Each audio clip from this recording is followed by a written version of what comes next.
মাছ কিনে দোকানে ফেলে আসাতে কি যে ভোগান্তি হলো দেখলে বুঝতে পারবেন। নমস্কার, আমি স্বপ্না। দেশ এবং দেশের বাইরে যে যেখান থেকে ভিডিওটি দেখছেন আপনাদের সবাইকে অনেক অনেক শুভেচ্ছা। স্বপ্নাস ব্লগে সবার আমন্ত্রণ। প্রতিদিনের মতো আজও নতুন একটি পর্ব সাজানোর প্রয়াস করছি। আমাদের ঘরোয়া কাজকর্ম, রান্নাবান্না, খাওয়া দাওয়া এসব বাস্তব চিত্রগুলি নিয়ে আশা করছি আপনাদের সবার ভালো লাগবে। তাই অনুরোধ রইল পর্বটি প্রথম থেকে শেষ পর্যন্ত দেখুন। সকাল 8টা বাজে, কি রৌদ্র উঠছে, কি গরম পড়বে আজকে।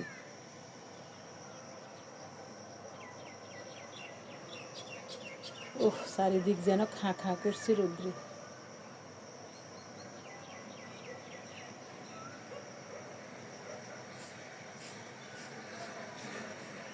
আমি যাই রান্না করব,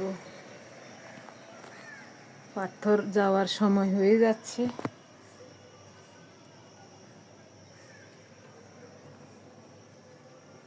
ঘরের কোনো কাজ করি না এখনো।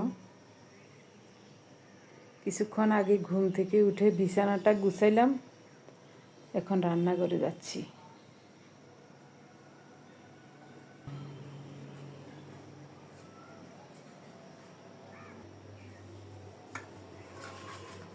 পাতা শুটকি রান্না করব, তার জন্য বেশি করে পেঁয়াজ রসুন কেটে নিয়েছি। তপসে মাছগুলো লবণ মাখিয়ে ধুয়েছি পরিষ্কার করে।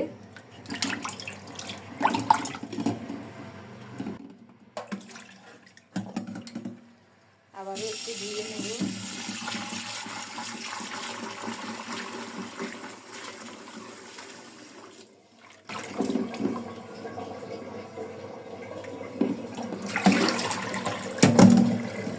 আজকে মাছ শেষ, আর নাই, এগুলি শুধু।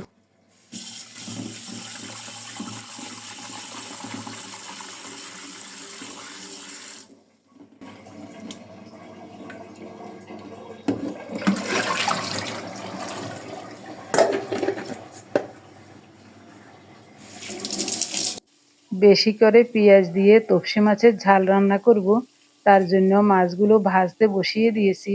এদিকে পেঁয়াজের সাথে স্বাদ মতো লবণ, হাফ চা চামচ হলুদ গুঁড়ো, 1 চা চামচ গুঁড়ো মরিচ দিয়েছি। ভালো করে মাখিয়ে নেব। আরও কয়েকটা মাছ আছে, আগে এগুলি ভেজে উঠিয়ে নিই।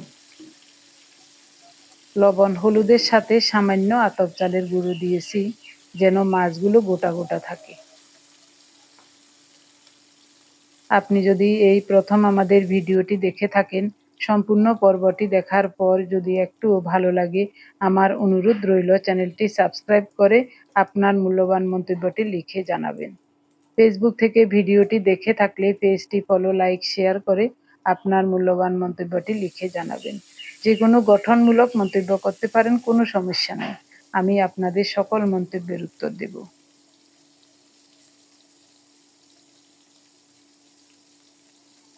মশলাটাকে ভালো করে মাখিয়ে নিচ্ছি। মাছ ভাজাও হয়ে গেছে, উঠিয়ে নেব। এই তেলে সামান্য একটু কালো জিরা ফোড়নে দিলাম। ফোড়নটা রেডি হলে মাখানো মশলা দিয়ে দেব।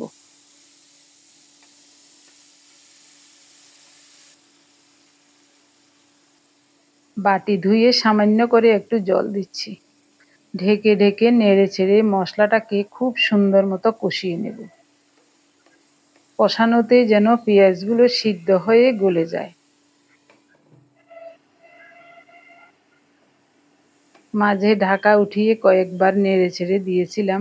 এরই মধ্যে মশলাটা খুব সুন্দর মতো কষানো হয়ে গেছে। এখন দেব ফোটানো গরম জল। পরিমাণ মতো ঝোল দিয়েছি। এখন ভেজে রাখা মাছ দিয়ে দেব। ভালোভাবে নেড়েচেড়ে সব কিছু মিশিয়ে ঢেকে রান্না করব 4-5 মিনিট। 4-5 মিনিট পর ঢাকা উঠিয়ে দেখছি খুব সুন্দর মতো রান্নাটা হয়ে গেছে। এরকম মাখো মাখোই থাক, এখন নামাবো।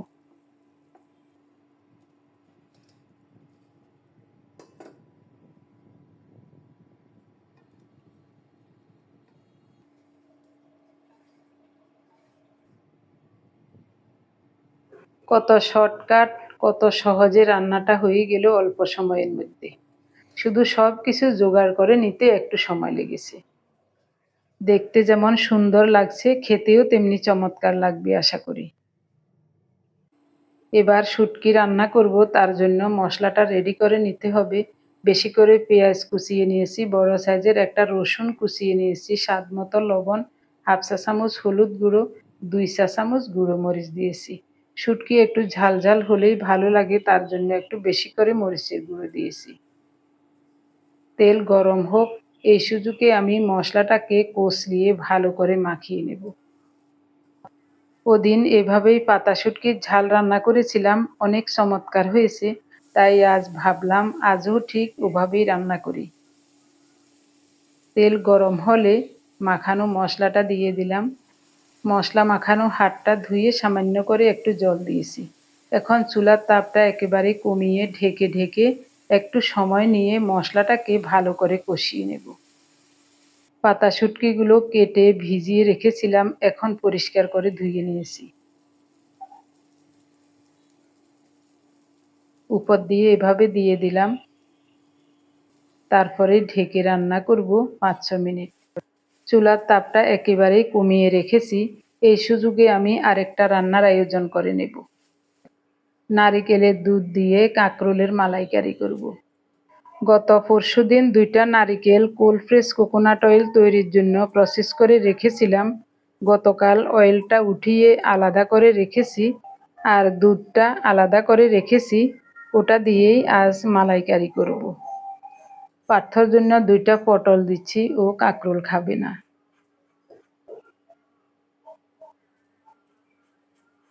খোসা ছাড়িয়ে বোটা ছাড়িয়ে সবজিগুলো ধুয়ে নেব, তারপরে কেটে নেব।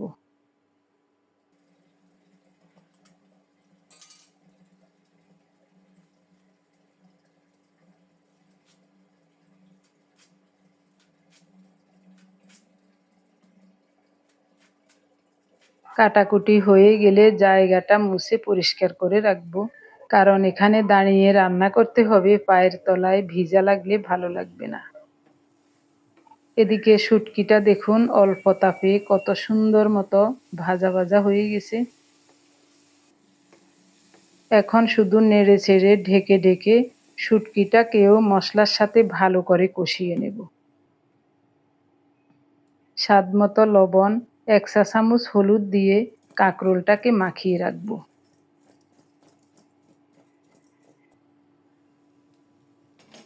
ততক্ষণে শুটকিটা খুব সুন্দর মতো ভাজা ভাজা হয়ে গেছে। এখন দিচ্ছি ফোটানো গরম জল। এটাও একেবারে শুকনো করব না, একটু মাখো মাখো রাখবো। ঢাকা দিয়ে কয়েক মিনিট রান্না করেছি। এরই মধ্যে কত সুন্দর মতো রান্নাটা হয়ে গেছে। এক কড়াইতে সব রান্না করতে হবে, তাই রান্না করে সাথে সাথে তরকারিটা ঢেলে নিয়ে কড়াইটা পরিষ্কার করে নিতে হবে।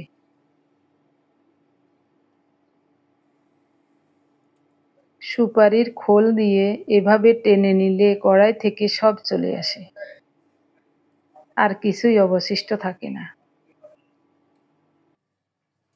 হয়ে গেল চমৎকার স্বাদে পাতা শুটকির ঝাল রান্না। রান্নাটি কেমন লেগেছে অবশ্যই কমেন্টে জানাতে ভুলবেন না। যদি ভালো লাগে এভাবে একবার পাতা শুটকি রান্না করে খেয়ে দেখবেন, খুবই চমৎকার লাগবে। পার্থর জন্য অল্প ভাত রান্না করছি ছোট একটা বাটিতে। এটা টিফিন বক্স, এটাতেই বসিয়ে দিলাম। আজ কয়দিন ছোটোখাটো এই পাত্রগুলি ব্যবহার করা যাচ্ছে, আমার কাছে খুব ভালো লাগছে এইসব। মালাইকারির জন্য অল্প একটু জিরা ছোট একটা বাটিতে ঢেলে নিচ্ছি। 100 তাপমাত্রায় তাও পুড়ে পুড়ে যাচ্ছে। খুব সুন্দর মতো টালা হয়ে গেছে, নামিয়ে নিলাম।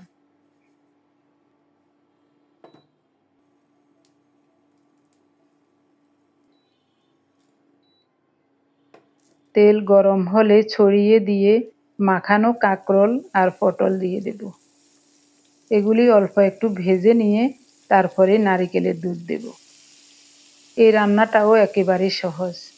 দেখুন 4টা গ্লাসে 2টা নারিকেলের দুধ বের করে রেখেছিলাম নর্মাল ফ্রিজে।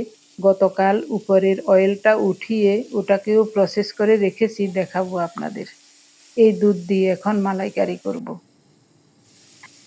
ঢেকে ঢেকে উল্টে পাল্টে কিছুটা কষিয়ে নেব। একেবারে বেশি লাল লাল করতে হবে না, মোটামুটি একটু ভেজে নেব।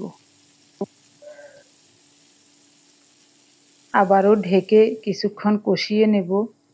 আমার নিজ হাতে তৈরি কোল্ড প্রেস কোকোনাট অয়েলটা দেখুন কত শক্ত হয়ে জমে গেছে, তলায় কিন্তু জল আছে একটু, ওটা এখন আপনাদেরকে দেখাচ্ছি উঠিয়ে। কত সুন্দরভাবে অয়েলটা উপরে জমে গেছে, একেবারে কেকের মতো। অবশিষ্ট জলটা নিচে পড়ে আছে। এই কেকটাতেও আরও একটু জলীয় ভাব আছে। এই কেকটাকে নর্মাল তাপমাত্রায় 5-6 ঘন্টা রেখে দিলে গলে যাবে। তারপরেই আবার নর্মাল ফ্রিজে 10 মিনিটের মতো রেখে দিলে উপরে খাঁটি অয়েলটা শক্ত হয়ে জমে যাবে, নিচে যদি আর কোনো জলীয় ভাব থাকে ওটা পড়ে থাকবে। তো আমি আর ওই রকম প্রসেস করব না, এভাবেই ভেঙে ভেঙে বয়মে ঢুকিয়ে রেখে দেব। কারণ এটা আমাদের বেশি দিন যাবে না, 3 জন মানুষে খাবো। অ্যালার্জি নিরাময়ের জন্য এবং বিভিন্ন ধরনের রোগ থেকে মুক্তি পাওয়ার জন্য ঔষধ না খেয়ে প্রাকৃতিকভাবে সমাধান করার চেষ্টা করছি। দেখা যাক ভগবান কি করেন। এখনো তো ভালো আছি। এরই মধ্যে মালাইকারিটা মনে হচ্ছে হয়ে আসছে। দিয়ে দিলাম ভাজা জিরার গুঁড়ো আর কয়েকটা কাঁচামরিচ ভেঙে দেব।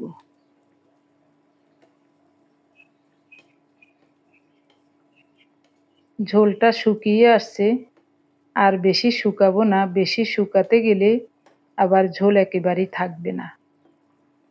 আরও 2-1 মিনিট এভাবে ঢাকা ছাড়া রান্না করব, তারপরে নামিয়ে নেব। খুব সুন্দর মতো রান্নাটা হয়ে গেছে, চুলা অফ করে দিলাম।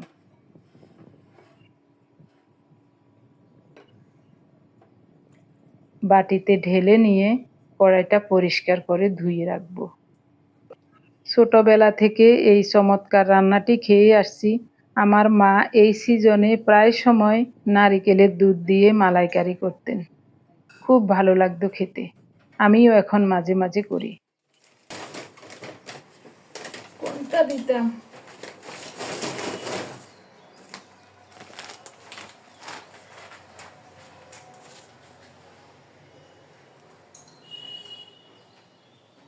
তরকারি কিছু আনিও, কাঁচামরিচ লাগতো না, পেঁয়াজ আনিও, আর সবজি কিয়া আনবা চাই চিনতে আনিও। ঝিঙ্গে নয় পটল, একটা নয় একটা আনিও। বরবটি নি, বরবটি আনিও, সুন্দর হইলে বরবটি আনিও। বাবুরে তরকারির এত দাম।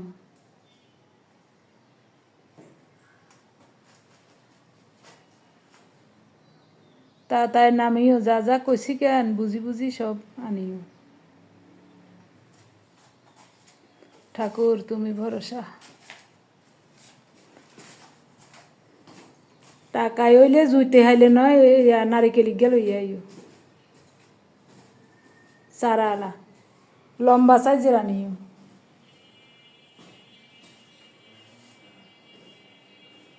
এবার আমার ঘরের কাজ করতে হবে।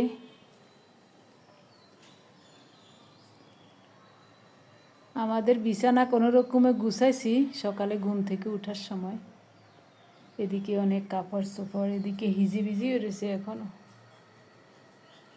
কি করুম, কোন কাজ করুম।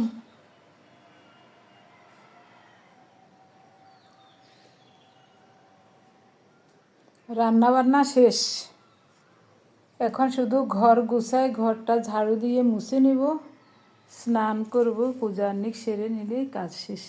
বাজারে গেছে মাছ আনার জন্য, মাছ নাই ঘরে, কি মাছ আনে দেখি। মাছ কাটতে হইব আবার। পার্থ এইমাত্র গেল, পার্থর রুমটা ঠিক করতে হইব।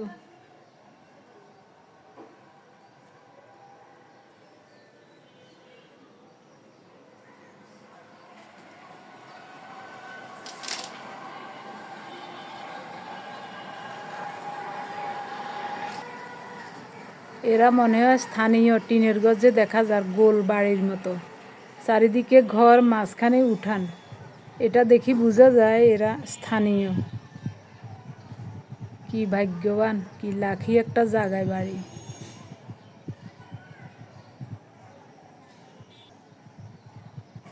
উত্তরের বাতাস,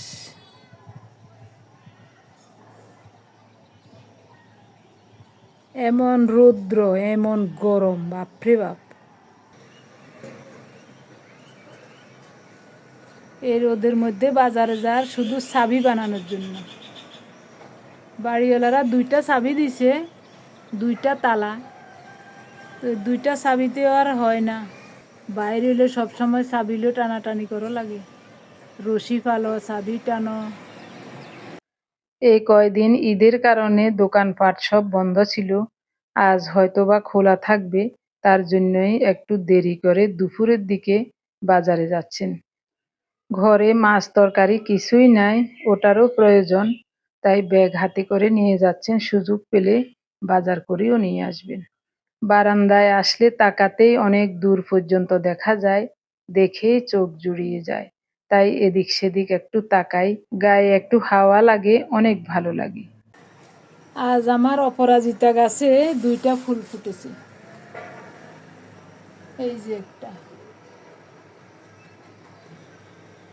ওই বাসায় থাকতে অনেক ফুল ফুটতো, কিন্তু কয়দিন ওখান থেকে আনার পরে দলা মলা হয়ে গেছে, সোজা করে উপরের দিকে উঠে দিছি। এখন 1-2টা করে ফুল ফুটবো মনে হয়। আমার বাবার বাড়ি থেকে যে আমার বৌদি কাঁঠাল পাঠাইছিল, ওখান থেকে আমি 2টা বিচি এখানে লাগাইছি। 2টা না 3টা, ওই যে আরও একটা চারা, 3টা চারাই উঠছে। বাউন্ডারি করলে ভিতরে মাটি ফেলাইবো না, তখন এই কিনারায় কিনারায় এই কাঁঠালের চারা লাগাবো। কি সুন্দর করে চারাগুলি উঠছে দেখুন। যেদিন কাঁঠালের বীজ লাগাইছি ওই দিন উনি বলছেন, হ্যাঁ এগুলি উঠে টবের মধ্যে। আমি কই উঠুক না, একটু বড় হইলে ওখানে নিয়ে লাগাই দিব। আমরা ওখানে বাউন্ডারি করতে করতে গাছগুলি একটু বড় হইব। ঠিকই ঠাকুরের আশীর্বাদে মানে 2 পাতা 4 পাতা করে উঠে গেছে। এটা হলো নটা ফুল গাছ। এই বাড়িটাতে যেমন আম গাছ, কাঁঠাল গাছ, লিচু গাছ লাগাইছে, তারপরে ওইদিকে দেখলাম সজনে গাছ, আমড়া গাছ, কত গাছ লাগাইছে। আবার এক সাইডে একটা একতলা বাড়ি করছে, এটা অবশ্য অনেক আগে করছে। তো এরকম বাড়িতে হয়তো করতে পারবো না, তবে জায়গাটা যখন বাউন্ডারি হবে, মাটি ফালাবে, তখন আমি ওখানে গাছ লাগাবো। এই বাপের বাড়ির স্মৃতিচিহ্ন, এই 3টা গাছ লাগাবো, ঠাকুর যদি গাছগুলি ভালো রাখে।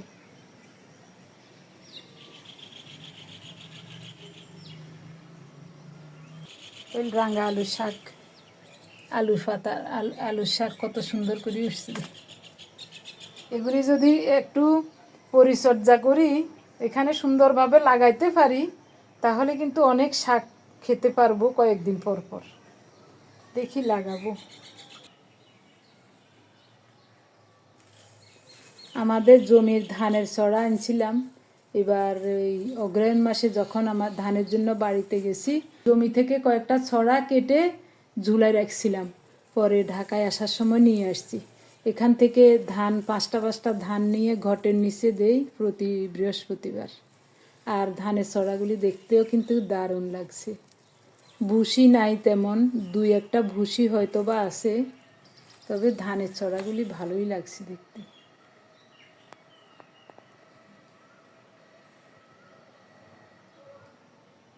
পার্থও চলে গেছে, ওর বাবাও চলে গেছে।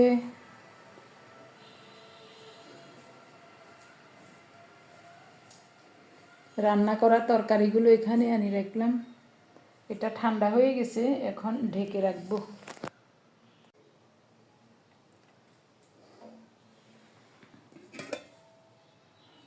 শুটকি তরকারি, তপসে মাছের ঝাল, এটা হলো কাঁকরোলের মালাইকারি। আর ওদিকে কি রেখেছি দেখুন, দেখলে মাথা ঘুরাইবে। এই যে চাউলের ড্রাম, ওইটা চাউলের বস্তা, 2টা বইয়ের বস্তা, আবার চাউলের ড্রাম, এটা হলো ল্যাপ, ওই ব্যাগগুলি, 3টা ট্রাঙ্ক, আবার ওই বালিশ, কয়েকটা বালিশ উপরন্ত আছে, এগুলি বস্তায় ভরে রাখছি। তো একটা পলিথিন দিয়ে ঢেকে রাখছি। তবে আরও ভালো করে সব গুছাই পলিথিন দিয়ে ঢেকে রাখবো যেন ময়লা না পড়ে।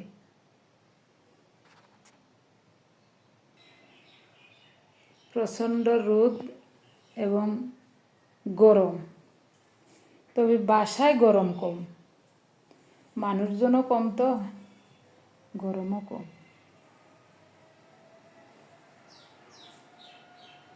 এই যে সারাদিন এইসব করতে করতে আমার কিভাবে যে দিন পার হয়ে যায় আমি টেরও পাই না। প্রতিদিন 3টা 4টা বাজে যায় ভাত খাইতে। ইচ্ছা করে অবশ্য দেরি করে ভাত খাই, ইচ্ছা করলে কাজ রেখে স্নান করে আগে খাওয়া দাওয়া করে নিতাম। প্রথমে ভিনেগারের জল খেয়েছি, তারপর হলুদ চা খেয়েছি। আমি আর কিছুই খাই নাই। তো উনিও সামান্য মনে হয় কি খাইছে, ওই ছাতু খাইছে, খাই বের হইল। আসুক, আমারও কাম কাজ শেষ হোক, তারপর একসাথে খাওয়া দাওয়া করব দুপুরে। তবে ভাত রান্না করি না এখনও। পার্থর জন্য ওই 1 কাপ চাউলের ভাত রান্না করছি, ও খেয়েছে, আরও একটু রয়েও গেছে। তো আমাদের জন্য খাওয়ার আগ মুহূর্তে রান্না করব। গতকাল বারান্দায় কাপড় মেলে দিয়েছিলাম, সব শুকিয়েছে, এগুলি আর ভাঁজ করার সুযোগ পাই নাই। এখন দেখি ভাঁজ করতে পারি কি না। এখনও আমার অনেক কাজ, অনেক অনেক কাজ আছে। শুধু সংসারের কাজ করলে কিন্তু এত হিবিজিবি হয় না, সব কাজ আমি লাইনে লাইনে করতে পারি। এর ভিতরে আবার ভিডিওর কাজ করি, এসব কাজের কারণে অনেকক্ষণ সময় লাগে, বসে বসে এসব কাজ করতে হয়। আর আমাদের এখন বয়স হয়েছে না, ওই যেমন এই ছেলে মেয়েরা, যেমন আমার পার্থ বা আমার মেয়েরা মোবাইল কম্পিউটারে যেভাবে কাজগুলি সহজভাবে করে, আমি তো আর ওভাবে করতে পারবো না এত সহজে। ওগুলি করতেও আমার অনেক সময় লাগে, বুঝি বুঝি কাজ করতে হয়, একটু ভুল হলে আবার করতে হয়, এই অবস্থা। তারপরেও হাল ছাড়ছি না, লেগে আসি, জেগে আসি, দেখা যাক ভগবান কি করে। টি টেবিল, এটার একটা ক্লথ আছে, ক্লথটা আসার সময় ধুয়ে ভাঁজ করে কোন ব্যাগে যে রেখেছি এখনও খুঁজে পাচ্ছি না। ব্যাগগুলি সব ওই জায়গায় রাখছি, ওই জায়গায়, ওখানে গেলে খুঁজলে পাবো। রান্নাঘরেও ধোয়া মোছার অনেক কিছু আছে। আমার পা ব্যথা করার, সকাল থেকে দাঁড়ায় দাঁড়ায় রান্না করছিলাম, হলুদ বেটেছি, আবার এসব করতে করতে পায়ে ব্যথা করার, এই কারণে বসে রয়েছি। বসে এখন ভিডিওর কাজ করব। হঠাৎ করে আমার মনটাই খারাপ হয়ে গেল। উনি এইমাত্র বাজার থেকে আসলেন, তো আমাকে বলছেন যে ট্যাংরা মাছ আনছি আর চাওয়া মাছ আনছি, তাড়াতাড়ি মাছগুলো কেটে ফেলো, দুপুর হয়ে গেছে, মাছ নষ্ট হয়ে যাবে। আমি ব্যাগ খুলে দেখি ট্যাংরা মাছ আছে, চেওয়া মাছ নেই। বললো কি কি ব্যাপার, চেওয়া মাছ নাই কেন? আমি তো দোকানদারের টাকা দিছি, এ তো প্যাকেট, এটা দিবার কথা, আমি তো ভাবছি দিছে, আমি তো লই নেই। তো এখন আর কি করব, আবার গেছে। তো বাজার করে আনছে, ভালোই বাজার আনছে, অনেক দূর, রিক্সায় যাইতে হইব, রিক্সায় আইতে হইব। রিক্সায় তো যাওয়া কোনো ব্যাপার নয়, এই ঠিক দুপুরে এই রোদের ভিতরে একবার আসলো, আবার আবার গেল বাজারে। চাবি 2টা বানাইছে, ওই একটা চাবি দিয়ে তালা খোলে, আরেকটা দিয়ে খোলে না। এখন ওই চাবি 2টাও আবার নিয়ে গেছে। লোকগুলাকে পাই কিনা কি জানি। মাছ দোকানদার হয়তো বা থাকবে, যদি মাছ বিক্রি না হয় থাকবে। এখন ট্যাংরা মাছগুলো কাটি, কতক্ষণে উনি আসে দেখি। শেষ পর্যন্ত যাই, পাইল। হাফ কেজি 150 টাকা। কেন বেশি নি? ও আচ্ছা আচ্ছা, তবে মাছগুলো বড় আছে। চেওয়া মাছগুলি বড় আছে, দেখতে ভালোই লাগছে। কেটে কুটে ধুয়ে ফ্রিজে রেখে দিলাম। মাছ দোকানিও চিন্তা করছে যে মানুষটা সব সময় আমার থেকে মাছ কিনে, আজ মাছগুলো ফেলে গেল, কখন আসবে তার জন্য মাছ বিক্রেতাও একটু অপেক্ষা করছিল। তো উনিও গিয়ে পৌঁছলেন, তখন মাছগুলো নিয়ে আসলেন। কিন্তু চাবির দোকানদার চলে গেছে, চাবিটা আর বানানো হয় নাই, ওটা নিয়ে চলে আসছেন। রান্না বান্না শেষ করে ঘরটা ভালো করে গুছিয়ে ঝাড়ু দিয়ে নিয়েছি, এখন মুছে নিচ্ছি। তারপরে স্নান করব, এরপরে আমাদের খাওয়া দাওয়া হবে। গতকাল ঘর ঝাড়ু দিয়েছি, মুছি নাই, আজ ভালো করে মুছে নিচ্ছি। ঘরটা মুছে নিলে ঘরে পাড়া দিতে ভালো লাগে। আর এই গরমে আমি মাঝে মাঝে পাতলা কাঁথা বিছিয়ে ওই সামনের রুমটাতে শুয়ে থাকি। শুয়ে শুয়ে আমি মোবাইলে কাজ করি। এরই মধ্যে অনেক অনেক সময় পার হয়ে গেল, আমরা খেতে বসে গেলাম।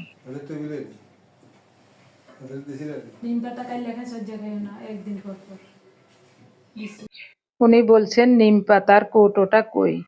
আমি বলছি ওটা পার্থর টেবিলে। পার্থ মাঝে মাঝে খায়, আমরাও মাঝে মাঝে খাই, তবে প্রতিদিন নিম পাতা খাওয়া ভালো নয়, এটা আমি জানি। তার জন্যই দু একদিন পর পর খাই। প্রথম তরকারি একটু মিষ্টি মিষ্টি, এটা তো ভালো লাগে খেতে। 2টা নারিকেলের দুধ।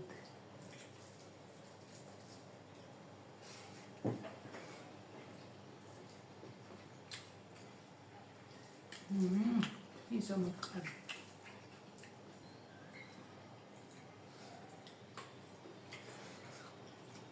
নারিকেলের তরকারি খাওয়া যে কত উপকার শরীরের জন্য,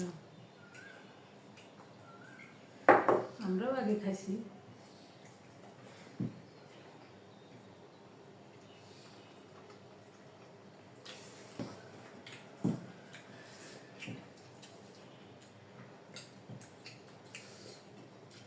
এটা কেমন হয়েছে? ভালো হয়েছে, খুব ভালো। তুমি লই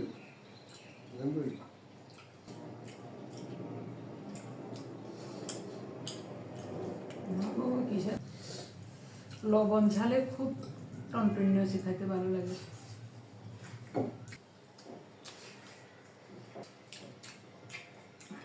ফ্যান দোসেন ফ্যান দো, এটা ভালো হয়েছে নি?